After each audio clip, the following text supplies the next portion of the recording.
Hello everyone, today I'm watching The Deadliest Virus on Earth by Kurzgesagt. I'm not exactly sure what the deadliest virus could be, so let's just check it out, because I have no idea what it could be anyway. Thousands of chicken heads rained from the sky in Europe, making foxes That's and weird. other wildlife confused And disgusting. very happy. Why? They were filled with a vaccine to fight the deadliest virus known to humanity. Rabies! Since the 1930s, a rabies... Rabies is the most deadly virus on Earth? Huh. I mean, yeah, I guess it could be, because it's easy to get infected, especially for animals. They could very easily be infected by another animal, and the effects of rabies are really terrible. They basically take over the animal's mind and make it really aggressive, and before it eventually dies. Huh. Fight the deadliest virus known to humanity. Since the 1930s, a rabies epidemic had been sweeping across wildlife populations in Europe, and humans wanted to finally get rid of the virus once and for all. Rabies is named after Lyssa, the ancient Greek spirit of mad rage, and has been haunting us for at least 4,000 years. It can turn animals into angry beasts and humans into zombies that fear water. But what makes Lyssa fascinating is not just how bizarre and deadly its infection is, but also how incredibly good it is at avoiding our defenses. Oh, huh. So it can basically, bypass your immune system? Viruses exist on the edge between life and death, hardly more than a few genetic instructions that need living cells to multiply. The Lyssa virus is simple even for a virus. It has only 5 genes, that is, the instructions for 5 proteins that let it solve complex problems: infect a mammal, avoid its immune system, travel to its brain, make more of itself, and infect new hosts. Let's see what happens if you get infected. It all starts with a bite, most likely by a dog carrying millions of viruses in its saliva, pushing them deep into the tissue. Another reason to not get dogs. The goal is your nerve cells. Just get a cat instead.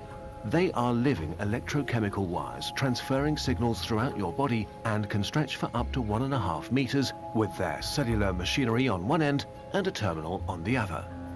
The terminal is where cells talk to each other by passing chemicals that convey information. Lyssa probably binds to the receptors that are crucial for this process and slips inside the unsuspecting nerve cells. Inside, the virus has to solve a big problem. It needs to get to the cellular machinery to take over the cell and make more viruses, and because neurons are pretty long, this can be far away. There is a solution at hand though. Cells have microtubules spanning their insides that give them structural integrity, but they also provide a track system for the way this is animated is really fucking awesome. Dynein motors are actual motors that use energy and deliver packages. They're made from 50 different proteins, 10 times more than the virus, and look like a little pair of shoes. That looks like a, what was it called? An AT-AT, I think, from Star Wars. It looks like one of those. Like one of the walkers. I don't know what they're called. I'll show a graphic on the screen probably. Lyssa uses one of its 5 proteins to hijack this amazing system and order it to head for the nucleus. What's the immune system doing to prevent? So it's basically like a carrier. Well, unfortunately, not much. Usually when a virus attacks, your civilian cells are crucial in activating your immune response.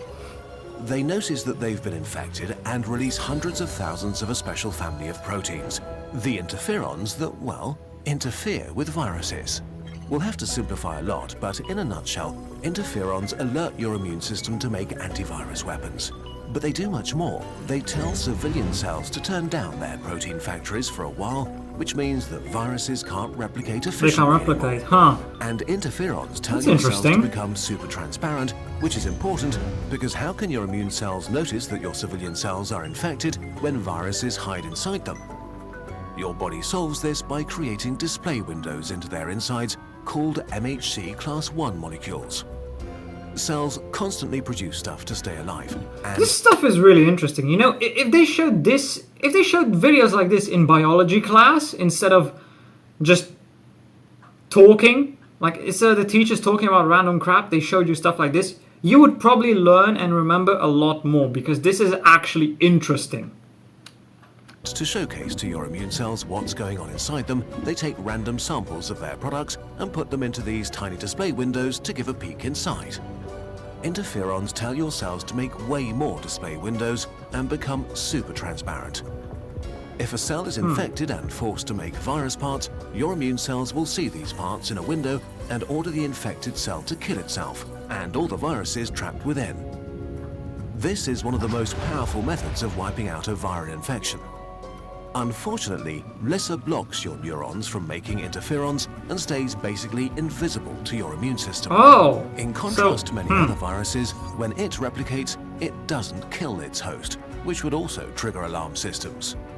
Instead, it stealthily jumps from neuron to neuron, very slowly making its way to your brain. This phase can...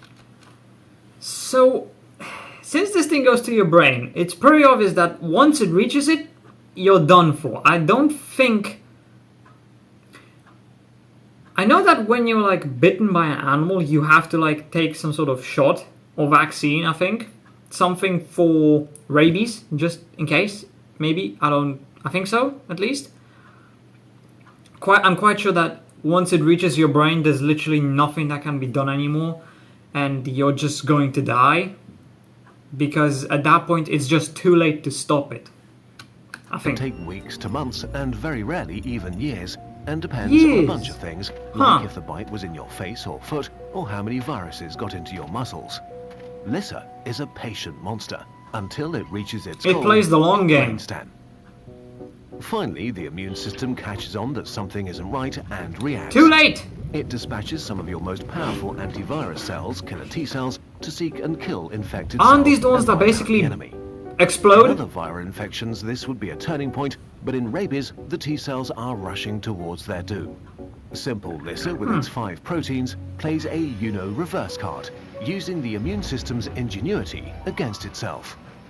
Your central nervous system is a very fragile part of your body, and so the immune system... Oh yeah, that makes sense, because these things, I'm pretty sure these ones blow up. They basically commit suicide to kill the viruses. So if they blow up here, they will destroy your nervous system. Has to be very careful. Your body is basically killing itself. Your brain is a quick way to die.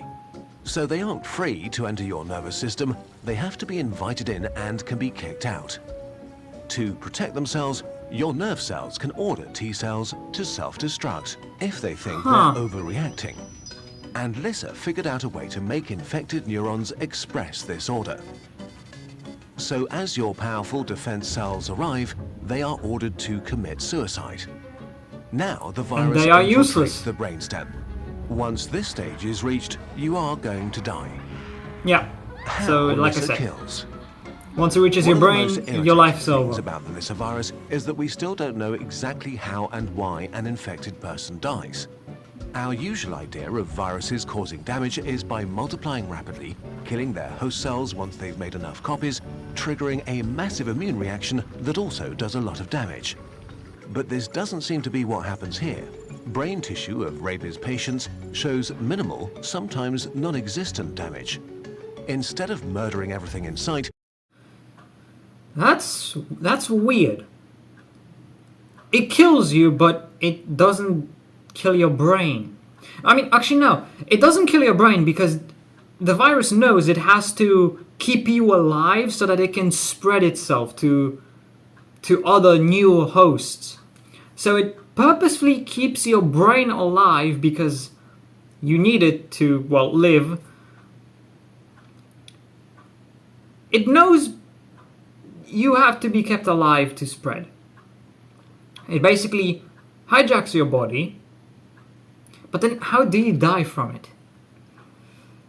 I mean, I'm assuming that since it hijacks your brain, it can basically, I don't know, maybe it can cause you to stop wanting to eat, drink, and you die because you... Maybe instead of doing everything you've done before, rabies, when it takes over your brain, it makes you do one thing only, and that's try to spread the virus. So any other functions, whatever, just gets shut down. And that's why you die. Maybe. I mean, even It's scientists don't that know. Lissa wreaks havoc by messing up the neuron communication inside your brain, so much so that it can't function anymore. This leads to symptoms like confusion, aggression, and paralysis. Now the virus begins to leave.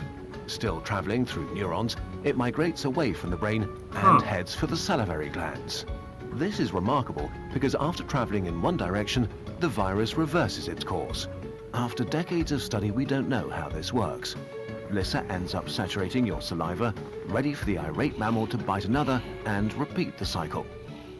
While this seems like the beginning of a zombie outbreak, luckily there are no known cases of a human biting another and spreading rabies this way. Now, the end.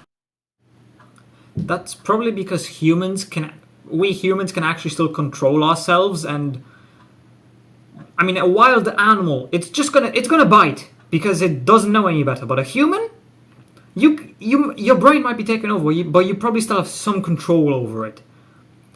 So you're not going to be like extremely hyper aggressive and actually start biting people. The end is near.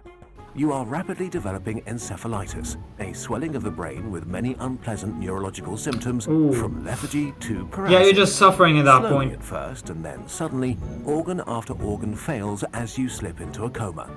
There is no known effective therapy. Barely anyone has ever survived Lissa once symptoms begin to show.